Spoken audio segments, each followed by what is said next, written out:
ఈరోజు మీకు క్యాంప్ ఎందుకు పెట్టాము అంటే అసలు క్యాంప్ మేము కండక్ట్ చేయాల్సిన అవసరం ఏముంది అనేది మీ అందరికీ డౌట్ వస్తూ ఉంటుంది. మీకు అంటే చాలామందికి 10 ఏళ్ళు 15 ఏళ్ళు 20 ఏళ్ళు గడిచిన వాళ్ళు కూడా మరలా ఈ క్యాంపులకు వచ్చి వాళ్ళు ఏ విధంగా చేయాలి, ఏ విధమైన ట్రీట్మెంట్ తీసుకోవాలి అనే ఒపీనియన్స్ కోసం చాలామంది వస్తూ ఉంటారు.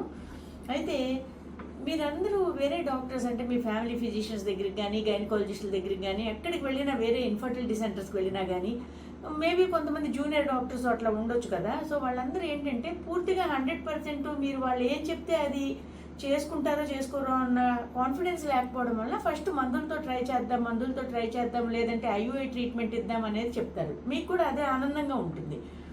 సో ఏం చేస్తారు, దానివల్ల మీరు తక్కువలో అయిపోతే దేవుడి దయ వల్ల మనకి అంత బాగుంటుంది కదా అనే ఆలోచనలో ఉంటారు కాబట్టి అట్లా ప్రయత్నం చేస్తారు. దానివల్ల ఏమైపోతుంది, మీకు 20 ఏళ్ళకి 18 ఏళ్ళకి పెళ్ళైన వాళ్ళు కూడా పిల్లలు లేకపోవడం అనేది అయ్యేప్పటికి 35-36 సంవత్సరాలు వచ్చేస్తాయి, హస్బెండ్కి 40 సంవత్సరాలు వచ్చేస్తాయి. ఆ తర్వాత నెమ్మదిగా ఇంట్రెస్ట్ తగ్గిపోతుంది. ఈ ప్రాబ్లమ్స్ అన్నీ కూడా ఉండకూడదు. మీకు యాజ్ ఎర్లీ యాజ్ పాసిబుల్ ఒక ఒపీనియన్ అనేది మేము కనుక ఇస్తే, మీకు ఈ ప్రాబ్లం ఉందండి, మీరు ఈ విధంగా వెళ్ళాలి అంటే 2 ఏళ్ళు అవనియండి పెళ్ళయ్యి, వాళ్ళకి కనుక హస్బెండ్కి ప్రాబ్లం ఏదన్నా ఉందనుకోండి 2 ఇయర్స్ అయినా కూడా 100% రావాల్సిందే.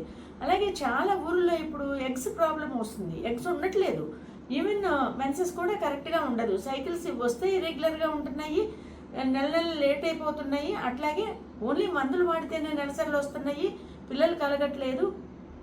సో పీసీఓఎస్ ప్రాబ్లంతో వచ్చేవాళ్ళు కూడా చాలామంది మాకు పీసీఓఎస్ ప్రాబ్లం ఉంది, మాకు నెలసరిలు సరిచేయండి అనే వస్తున్నారు.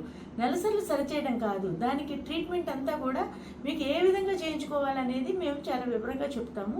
కాబట్టి ఎర్లీ ఏజ్లో పిల్లలు పుడితే అంటే ఎర్లీగా ఉన్నప్పుడు ఎగ్స్ బాగుంటాయి, ఎర్లీగా ఉన్నప్పుడు గర్భసంచి ధారణ కెపాసిటీ బాగుంటుంది, ఎర్లీగా ఉన్నప్పుడు హస్బెండ్ యొక్క ప్రాబ్లం ఉన్నా కూడా అది సరిచేయడానికి వీలు తొందరగా ఉంటుంది. ఒకవేళ వీరి కణాలు అసలు బీర్జాల్లో లేకపోయినా కూడా కణాలని మనం జాగ్రత్తగా తీసుకుని బిడ్డను తయారు చేసి గర్భసంచిలో పెడతానికి వీలుంటుంది. ఇవన్నీ ఉండడం వలన మీకు ఒక ఒపీనియన్ ఫ్రీగా ఇస్తే తొందరగా మీకు ప్రెగ్నెన్సీ వచ్చే అవకాశం ఉంటుంది అన్న ఉద్దేశంతో మేము ఈ క్యాంప్స్ కండక్ట్ చేస్తున్నాం. కాబట్టి మీరు దాన్ని అవైల్ చేసుకుని చక్కగా బిడ్డను పొందే అవకాశాన్ని పొందండి.